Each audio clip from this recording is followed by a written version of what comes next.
Hey everybody, it's Ron from Pick Dawgz, and this is Ron's Rundown. We're going to go over the MLB games scheduled for Tuesday, July 22nd, 2025. If you like this video, make sure to hit that thumbs up button and subscribe.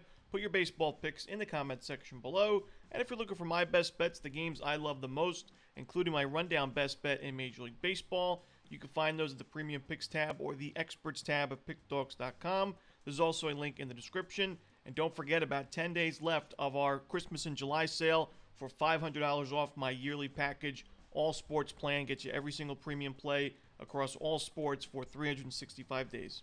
Alrighty, let's get into it. Here are the games for Tuesday, Major League Baseball.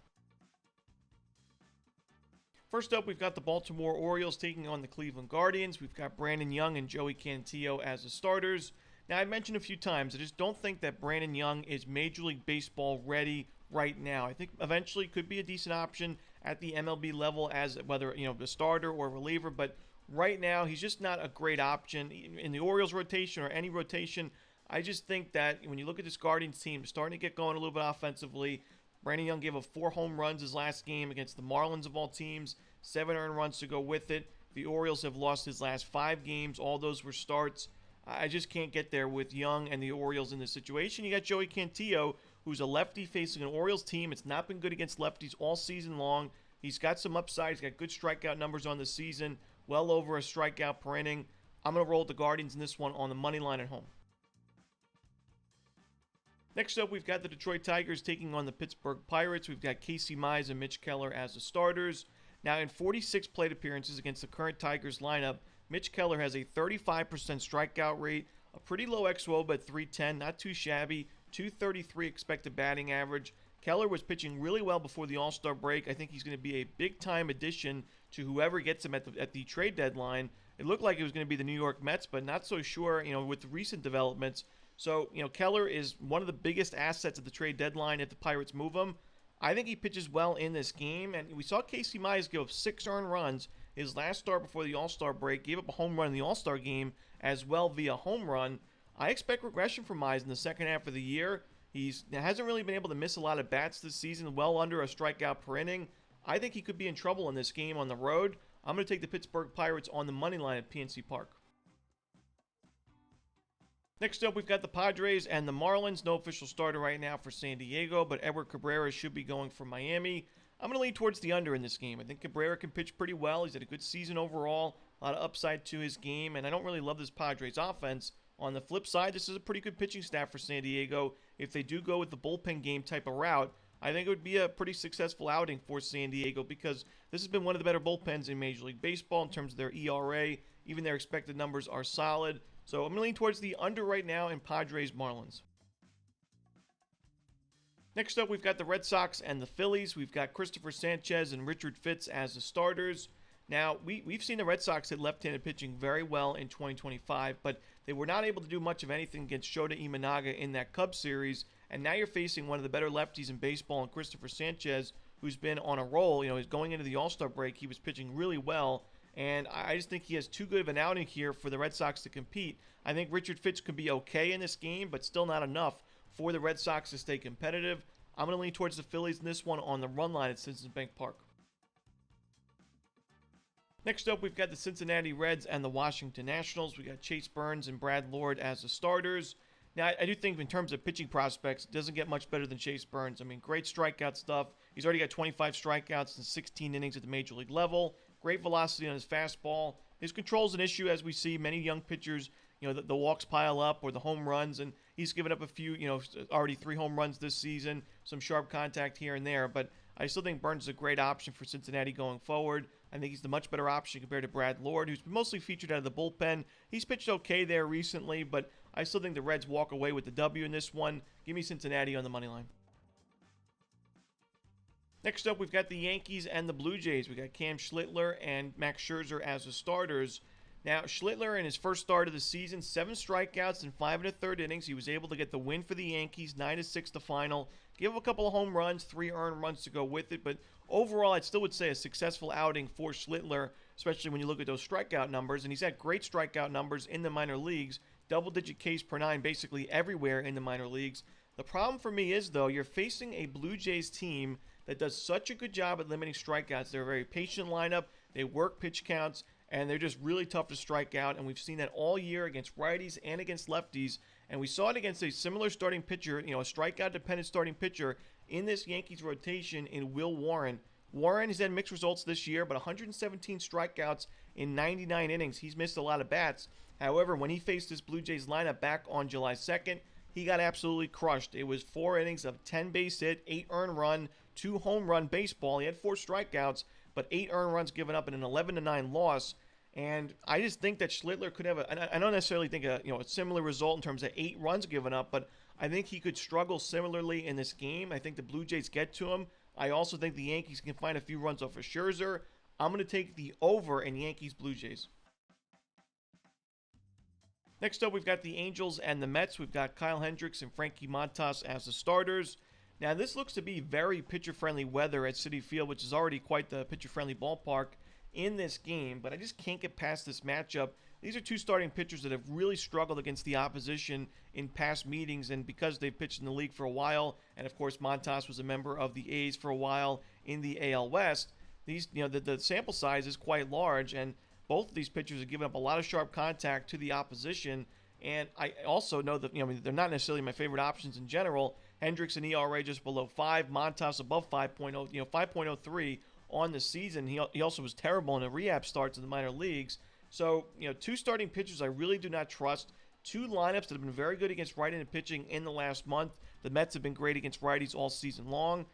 I'm going to go with the over here in Angels-Mets, even though the weather is not necessarily beneficial for hitters.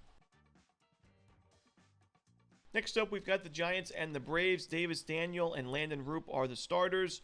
I talked about my concerns with this Giants lineup, but I think they do enough offensively in this game to back up Landon Roop and a very solid Giants bullpen to walk away with the W in this game. Now, Landon Roop's been a lot better at Oracle Park with an ERA above 4.5 on the road this year, but I still think he'll be good enough. He was pitching really well before the All-Star break, giving up 2 runs or fewer in 5 straight games, and 2 of those games were on the road, one of them at Chase Field against the Arizona Diamondbacks. Now, that was only 4 innings of work. Still ended up being, though, a 6-5 Giants win, and they've won 4 of his last 5 games against teams like the Red Sox, the Diamondbacks, the Phillies, some solid teams in that mix. So I'm going to roll with the Giants. Not a lot of work for Davis Daniel at the Major League level this year.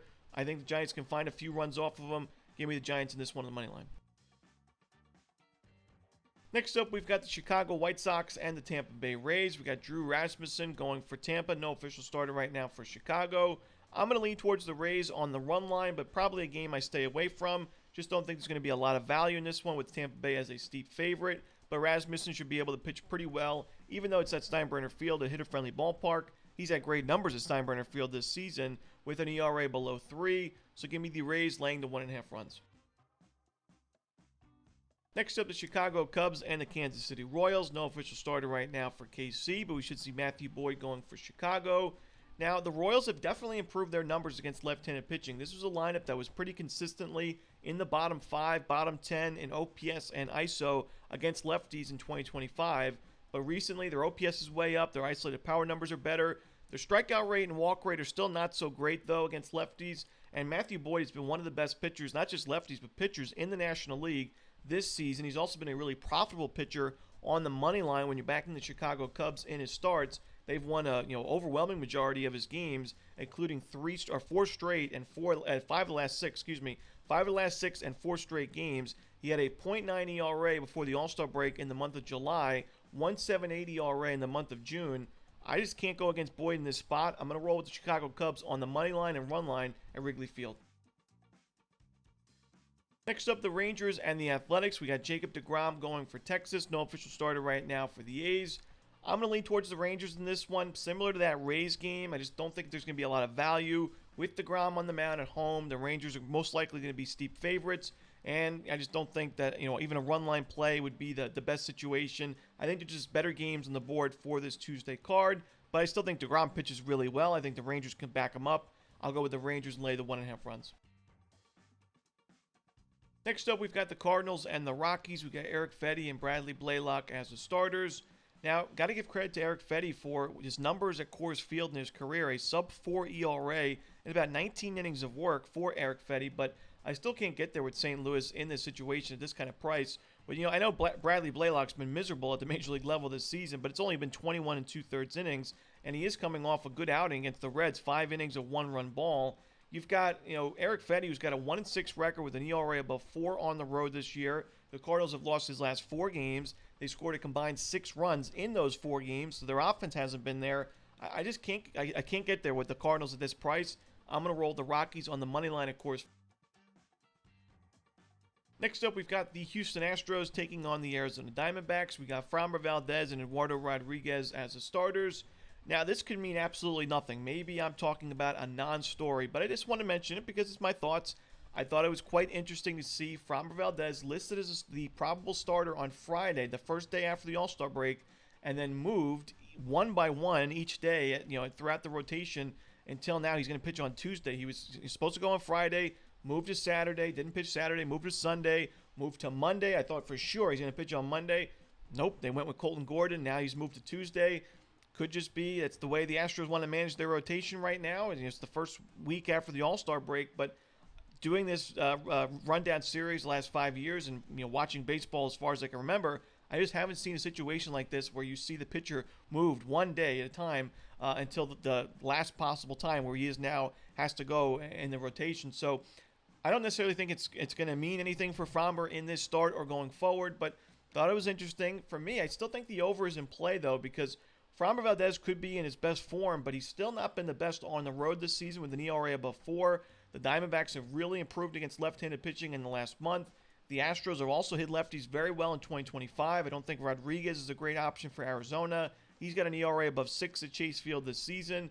So give me the over and the Diamondbacks team total over as well in this one. Next up, we've got the Brewers and the Mariners. We've got Jacob Misiorowski and Logan Gilbert as the starters. This is a great pitching matchup. I think both these starting pitchers have excellent outings, and I think it's going to be a low-scoring, close game. I think the under is certainly in play, but it's already a really low total. For me, the difference maker in terms of who's going to win the game, I think the Brewers have the better bullpen. When you look at the projected WAR numbers, Milwaukee's ranked number 6 in Major League Baseball. The Mariners are barely in the top 20 at number 19. I expect regression for the Seattle bullpen in the second half of the year, and we also started to see that a little bit towards the end of the first half. We know that 5-0 blown lead against the Yankees at Yankee Stadium. Seattle, I think it was 5-0 in the 8th inning or 5-1 in the 8th inning. Giancarlo Stanton hits the home run in the 8th, and then they go to the 9th, up a couple of runs. Andres Munoz, the all-star closing pitcher that's been untouchable this year, blows the save. The Yankees win that game in extras. I wouldn't be surprised to see a lot more of those types of games for Seattle in the second half of the year. So for that reason, I like Milwaukee in this one on the money line on the road in a low-scoring affair.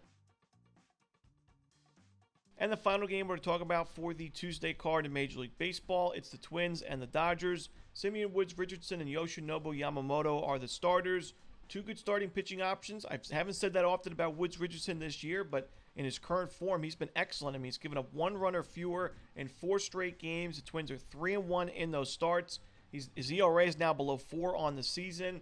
Yamamoto, even though he's not been as strong at Dodger Stadium, still a good option for LA. Had a great outing before the All-Star break. 7 innings, 7 strikeouts, a shutout baseball. The Dodgers have won 3 of his last 4 games. 2 great bullpens. Give me the under in Dodgers Twins. And that's it. Those are the games for Tuesday in baseball. Hope you enjoyed this video. Again, if you're looking for my best bets, you can find those at the experts tab at pickdawgz.com, and there is a link in the description. As always, Romanelli, good luck.